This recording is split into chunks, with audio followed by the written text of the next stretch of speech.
వైద్య రంగంలో మరో అద్భుతం. 7 సెకన్లలోనే గుండె జబ్బులు నిర్ధారించేలా 14 ఏళ్ల ఎన్ఆర్ఐ విద్యార్థి సిద్ధార్థ్ నంద్యాల సిర్కాడియావి అనే యాప్ను రూపొందించాడు. ఇది వైద్యరంగంలో సంచలనమనే చెప్పాలి. ఈ ఆధునిక కాలంలో యువత గుండె జబ్బుల బారిన ఎక్కువగా పడుతుంది. సడన్ గా కార్డియాక్ అరెస్ట్ కారణంగా చనిపోతున్న వారి సంఖ్య రోజురోజుకు పెరుగుతోంది. వీటికి చెక్ పెట్టడానికి సిద్ధార్థ్ నంద్యాల కనిపెట్టిన సిర్కాడియావి ఏఐ యాప్ ఉపయోగపడుతుంది. ఈ యాప్ను ఉపయోగించి ముందుగానే ఈ గుండె జబ్బులను గుర్తించి సకాలంలో ట్రీట్మెంట్ తీసుకోవచ్చు.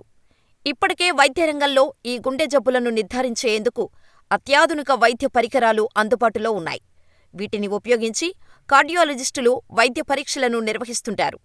కానీ ఈ యాప్ పనితీరు ప్రస్తుతం అందుబాటులో ఉన్న వైద్య పరికరాల కంటే వేగంగా ఉంటుంది.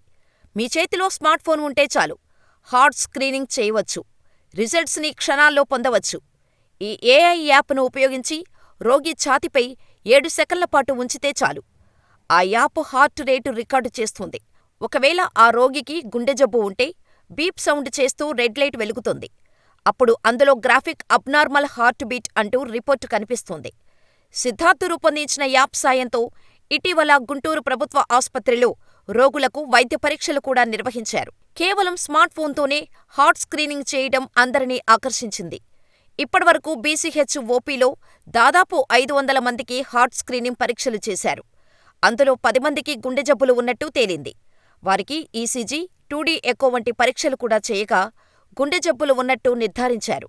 సిద్ధార్థ్ శిక్షణలో 6 నర్సులు ఈ స్క్రీనింగ్ పరీక్షలు నిర్వహిస్తున్నారు. ఈ యాప్ కనిపెట్టిన సిద్ధార్థ్ నంద్యాలది అనంతపురం జిల్లా.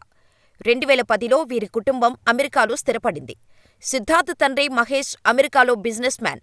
చిన్నప్పటి నుంచి చదువులో బాగా చురుకుగా ఉండే సిద్ధార్థ్ డిఎంఈ యూనివర్సిటీ ఆఫ్ టెక్సాస్లో bachelor of AI based computer science చదువుతున్నాడు. అంతేకాదు, ప్రపంచంలోనే అత్యంత పిన్న వయస్కుడైన సర్టిఫైడ్ ఏఐ టెకీగా గుర్తింపు పొందాడు. 12 ఏళ్ల వయసులోనే మెడికల్ కోడింగ్పై గట్టి పట్టు సాధించి వైద్యరంగంలో నూతన ఏఐ ఆధారిత డివైజుల తయారీపై సిద్ధార్థ్ ఫోకస్ పెట్టి సిర్కాడియావి అనే ఏఐ యాప్ ఆవిష్కరించాడు. మొదట్లో ఈ ఏఐ యాప్ సాయంతో అమెరికాలో 15,000 మందికి స్క్రీనింగ్ పరీక్షలు చేశాడు. అందులో 3,500 మందికి గుండె జబ్బులు ఉన్నట్టు గుర్తించారు. 93% ఆక్యురెన్సీతో ఈ ఏఐ యాప్ పనిచేస్తుందని చెబుతున్నాడు సిద్ధార్థ్. ఈ క్రమంలోనే డల్లాస్లో సిద్ధార్థ్ నంద్యాల ఈ యాప్ గురించి వివరించారు.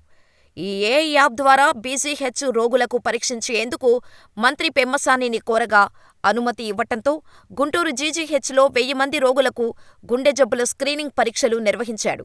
దీనికి సంబంధించి నివేదికను ప్రభుత్వానికి అందజేస్తానని సిద్ధార్థ్ తెలిపారు. ఈ క్రమంలో ముఖ్యమంత్రి చంద్రబాబు సిద్ధార్థ్ నంద్యాల రాష్ట్ర సచివాలయంలో కలిశారు. వారు సిద్ధార్థ్ని అభినందించారు.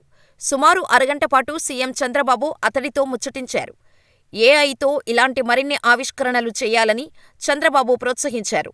వైద్య రంగంలో మరిన్ని సేవలందించేలా ఆవిష్కరణలు చేయాలని సూచించారు. ప్రపంచవ్యాప్తంగా తెలుగు జాతి ఎక్కడున్నా అద్భుతాలు సృష్టించాలని తాను ఎప్పుడూ కలలు కంటుంటానని వివరించారు. వాటిని సిద్ధార్థ్ లాంటి విద్యార్థులు సాధించిన విజయాలు తనకు ఎంతో సంతృప్తినిస్తాయని సీఎం హర్షం వ్యక్తం చేశారు. ఏఐలో ఇటువంటి ఉపయోగకరమైన మరిన్ని ఆవిష్కరణలు చేయాలన్నారు. ఏపీ ప్రభుత్వం నుంచి అన్ని రకాల సహాయ సహకారాలు అందిస్తామని భరోసా ఇచ్చారు.